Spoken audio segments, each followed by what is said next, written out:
মহানগৰীৰ প্ৰায় ১,৫০০ যুৱ মৰ্চাৰ ল'ৰা আৰু ৰাজনীতিৰ সৈতে জড়িত নথকা আন প্ৰায় ১,৫০০ যুৱক যুৱতী ওলাই আহিছে আজি যুৱ মৰ্চাৰ যুৱ সমাৰোহলৈ। খুব এটা উজ্জ্বল, সকলোৰে চকু মুখ উজ্জ্বল হৈ আছে। সকলোৱে নৰেন্দ্ৰ মোদীদেৱৰ সমৰ্থনত, বিজেপিৰ সমৰ্থন তথা অসমৰ পৰিপ্ৰেক্ষিতত ডক্টৰ হিমন্ত বিশ্ব শৰ্মাদেৱৰ সমৰ্থনত আগবাঢ়ি আহিছে। ভাল কথা। আৰু তেওঁলোকে এতিয়া জানে যে বিকশিত অসম, বিকশিত ভাৰত গঢ়িবৰ বাবে নৰেন্দ্ৰ মোদীদেৱৰ হাত শক্তিশালী কৰিব লাগিব। আৰু সকলো সেয়ে আজি ইয়াত এখন বিকশিত অসম ভাৰত গঢ়াৰ স্বপ্নত আজি ইয়াত সমবেত হৈছে। সকলো ইয়াত কথা যিখিনি পাতি আছে, তেওঁলোকে দুৰ্নীতিবিহীন চাকৰিৰ কথা, শিক্ষা দীক্ষা, সংস্কৃতিত কেনেকৈ চৰকাৰখনে সহযোগিতা আগবঢ়াইছে, এইবিলাক কথা কৈছে। বিশেষকৈ আজিৰ পৰা মাত্ৰ 2 দশকৰ বা 10 বছৰ আগতে যিটো অশান্ত জৰ্জৰ পৰিৱেশ আছিল, তাৰ বিপৰীতে শান্তিময় পৰিৱেশ, আনকি কাজিৰঙাৰ গড়কেইটাও শান্তিত আছে। এইবিলাক কথা মোৰ কথা নহয়, আমাৰ যুৱক যুৱতীৰ লগত যেতিয়া আমি কথা পাতিছোঁ তেওঁলোকে ব্যক্ত কৰিছে। আৰু লগতে তেওঁলোকেও এতিয়া আচৰিত হৈছে। মোক এইমাত্ৰ ক'লে, আপোনালোকে দেখিছে বহুকেইজন যুৱক যুৱতী, ফাঁচী পূজাৰ যুৱক যুৱতী, তেওঁলোকে ক'লে যে কালিতো আচৰিত, কালি নে পৰহি তেওঁলোকে আচৰিত হৈ গৈছে যে কংগ্ৰেছৰ মানুহে এতিয়া শ্ৰীৰামচন্দ্ৰৰ নাম লৈছে। গৌৰৱ গগৈয়ে ফাঁচী বজাৰত বোলে হঠাৎ কথানে বতনে ভাষণ প্ৰসংগত কংগ্ৰেছৰ নেতা গৌৰৱ গগৈয়ে আমাক গালি পাৰে, এইবিলাকৰ মাজত হঠাৎ শ্ৰীৰামচন্দ্ৰৰ প্ৰেমত পৰি গ'ল। গৌৰৱ গগৈয়ে কৈছে শ্ৰীৰামচন্দ্ৰ আমাৰ অন্তৰত আছে, নামঘৰত আছে, মন্দিৰত আছে ইত্যাদি ইত্যাদি। সকলোৱে আচৰিত হৈছে, এটা কৌতূহলৰ বিষয়বস্তু। আৰু তেওঁলোকক আমি আমাৰ যুৱসকলে কোৱাৰ দৰে, মোৰ ভাষ্যও নহয়, যুৱকসকলে কোৱাৰ দৰে তেওঁলোকক সুধিব বিচাৰিছোঁ, গৌৰৱ গগৈ এই সনাতন সংস্কৃতি প্ৰভু শ্ৰীৰামচন্দ্ৰৰ নাম লোৱাৰ আগতে সকলোৰে অধিকাৰ আছে। তেওঁ যিদৰে নামাজো পঢ়ে খুব সুন্দৰভাৱে, তেওঁ এতিয়া শ্ৰীৰামচন্দ্ৰৰ নাম নতুনকৈ কালিৰ পৰা লোৱা আৰম্ভ কৰিছে। তেওঁলোকে প্ৰথমতে এইটো কথা ঠিক কৰি লওক, তেওঁলোকৰ সভাপতি ভূপেন বৰাক সোধক, সনাতন সংস্কৃতিৰ মূল কেন্দ্ৰ যে প্ৰভু শ্ৰীকৃষ্ণক লাভ জেহাদী বুলি কোৱা সময়ত গৌৰৱ গগৈয়ে কি কৰিছে? আৰু যেতিয়া তেওঁলোকৰ গোটেই নেতৃবৃন্দক শ্ৰীৰামচন্দ্ৰৰ প্ৰাণ প্ৰতিষ্ঠালৈ মতা হৈছিল, তেওঁলোকে কিয় তাচ্ছিল্য কৰি তেওঁলোকে নিমন্ত্ৰণ গ্ৰহণ কৰা নাছিল? যি সময়ত প্ৰভু শ্ৰীৰামচন্দ্ৰৰ প্ৰাণ প্ৰতিষ্ঠা হৈছিল, তেতিয়া নেলীৰ দৰে সংবেদনশীল এলেকাত ৰাহুল গান্ধীয়ে কিয় ধৰ্ণাৰ নাটক কৰিছিল বা এটা পৰিৱেশ বিনষ্ট কৰাৰ পৰিৱেশ কৰিছিল?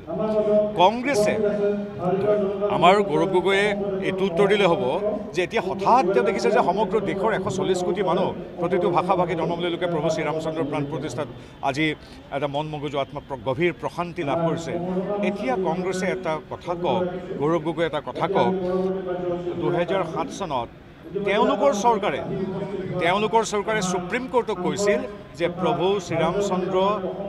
শ্ৰীৰামচন্দ্ৰৰ অৱস্থিতিৰ বিষয়ে, এক্সিষ্টেঞ্চৰ বিষয়ে কোনো প্ৰমাণ নাই। অৰ্থাৎ এইটো কল্পনা প্ৰসূত।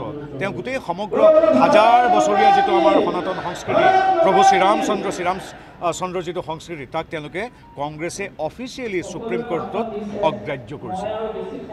তেওঁলোকৰ এই কথাবিলাক উত্তৰ দিব লাগিব। আনকি তেওঁৰ ককাক জৱাহৰলাল নেহৰুৱে 1949 চনত যেতিয়া তাত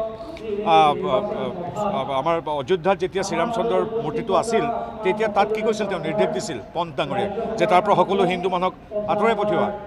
আৰু যেতিয়া তাৰ যিজন মেজিষ্ট্ৰেট, তেওঁ কৈছিল যে নাই, এইটো অনৈতিক কাম, আমি অঁতৰাব নোৱাৰোঁ, তেওঁলোকে প্ৰাৰ্থনা কৰে, তেতিয়া মেজিষ্ট্ৰেটজনক জৱাহৰলাল নেহৰুৰ নিৰ্দেশত কামৰ পৰা বৰখাস্ত কৰি দিয়া হৈছিল।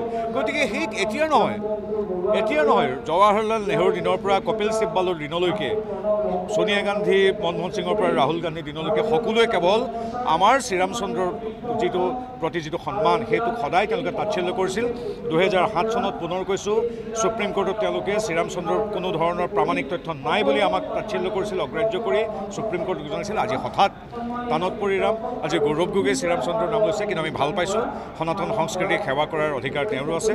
অন্ততঃ বিজেপিৰ কাৰণে আজিৰ তাৰিখত সেই এটা বেয়া ইতিহাস থকা কংগ্ৰেছৰ এগৰাকী নেতা গৌৰৱ গগৈও যে হঠাৎ শ্ৰীৰামচন্দ্ৰৰ প্ৰতি শ্ৰদ্ধাশীল হৈ উঠিছে, তেওঁলোকৰ দলৰ সভাপতিয়ে শ্ৰীকৃষ্ণক লাভ জেহাদী বুলি কোৱা স্বত্তেও গৌৰৱ গগৈ আজি যে টানত পৰি হৈ নামাজ পঢ়াৰ সমান্তৰালভাৱে প্ৰভু শ্ৰীৰামচন্দ্ৰৰ যে নাম লৈছে, আমি খুব সুখী। তেওঁক প্ৰভু শ্ৰীৰামচন্দ্ৰৰ আশীৰ্বাদ দিয়ক, যাতে এনে এক কলুষিত পৰিৱেশৰ পৰা তেওঁ উত্তীৰ্ণ হয়। ভাৰতীয় জনতা পাৰ্টিৰ মূল যোনটো শক্তি আছে ভাৰতীয় জনতা যুৱ মৰ্চা, আজি গুৱাহাটী মহানগৰ যুৱ মৰ্চাৰ উদ্যোগত যি আজি আমি ইয়াত যুৱ সমাৰোহ ইয়াত অনুষ্ঠিত কৰিছিলোঁ, সেই যুৱ সমাৰোহত যুৱ শক্তিৰ যি স্বতঃস্ফূৰ্ত উপস্থিতি এটা বস্তু প্ৰমাণ কৰিছে যে আমাৰ মিত্ৰদেশীয় পাৰ্টি এটা বিজয়ৰ এক স্পষ্ট ইংগিত দিছে। কাৰণ যুৱ শক্তি আপোনালোকে দেখিছে যিদৰে ওলাই আহিছে, আৰু বিশেষভাৱে অৰাজনৈতিক যি ৰাজনীতিৰ লগত জড়িত যুৱ শক্তি ওলাইছে। কিয় ওলাই আহিছে? কাৰণ যুৱ শক্তিয়ে এটা সপোন দেখিছে যি সপোনে এটা নতুন ভৱিষ্যত দেখুৱাইছে, এখন নতুন পৃথিৱী দেখাইছে। কাৰণ যুৱ শক্তিসকলে এটা আশা দেখিবলৈ সক্ষম হৈছে, আৰু সেই আশাকে কোনে দেখুৱাইছে? মাননীয় প্ৰধানমন্ত্ৰী নৰেন্দ্ৰ মোদী ডাঙৰীয়াই আৰু মাননীয় মুখ্যমন্ত্ৰী ডক্টৰ হিমন্ত বিশ্ব শৰ্মাই দেখুৱাইছে। কাৰণ মাননীয় প্ৰধানমন্ত্ৰী নৰেন্দ্ৰ মোদী ডাঙৰীয়াৰ যোনটো গেৰেণ্টি আৰু মাননীয় মুখ্যমন্ত্ৰী ডক্টৰ হিমন্ত যোনটো গেৰেণ্টি, সেইটো আখৰে আখৰে পালন কৰে। কাৰণ আমাৰ মুখ্যমন্ত্ৰী ডাঙৰীয়াৰ প্ৰত্যেকটো সমস্যা সমাধানলৈ ৰূপান্তৰ হ'ব। গতিকে আমাৰ ইয়াত যি প্ৰাৰ্থী আছে বৃহৎ ব্যৱধানত জয়যুক্ত হ'ব। আৰু আগতে আপোনালোকে দেখিছে যোনটো এটা শান্তিৰ পৰিৱেশ পাইছোঁ। আগতে নিৰ্বাচন বুলি ক'লে মানে ভয় খায়, এটা ভয়ৰ পৰিৱেশ আছিলে। কিন্তু আজিৰ দিনত নিৰ্বাচন বুলি ক'লে কি হৈছে? যুৱ শক্তিৰ মাজত এইটো হৈছে আকৌ এবাৰ মোদী চৰকাৰ গান গাইছে, নাচিছে, আৰু সকলোৱে সংকল্প লৈছে যে মাননীয় মুখ্যমন্ত্ৰী মহোদয় হাতখন শক্তিশালী কৰি আমাৰ মাননীয় প্ৰধানমন্ত্ৰী নৰেন্দ্ৰ মোদী ডাঙৰীয়া তৃতীয়ৰ বাবে প্ৰধানমন্ত্ৰী আমি বনাব লাগিব।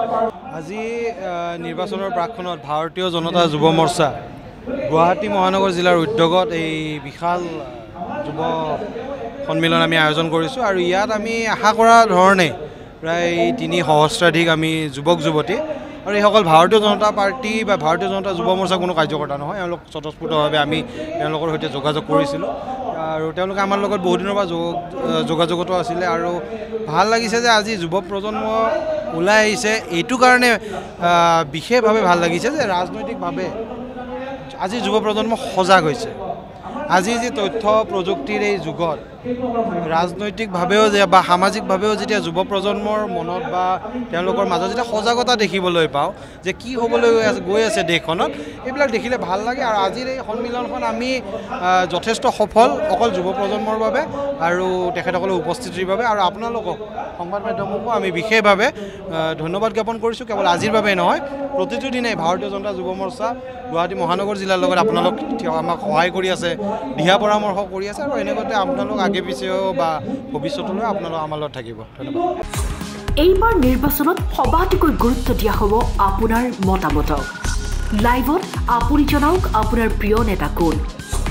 আপোনাৰ মতে এইবাৰ কোন দলে মাৰিব শেষ হাঁহি। প্ৰতিটো সমষ্টিৰ ভোটাৰৰ মত লাইভ। ষ্টাৰ চিমেণ্ট টাইম 8 জনাদেশ। পাৱাৰ্ড বাই ডেটা মেচিন।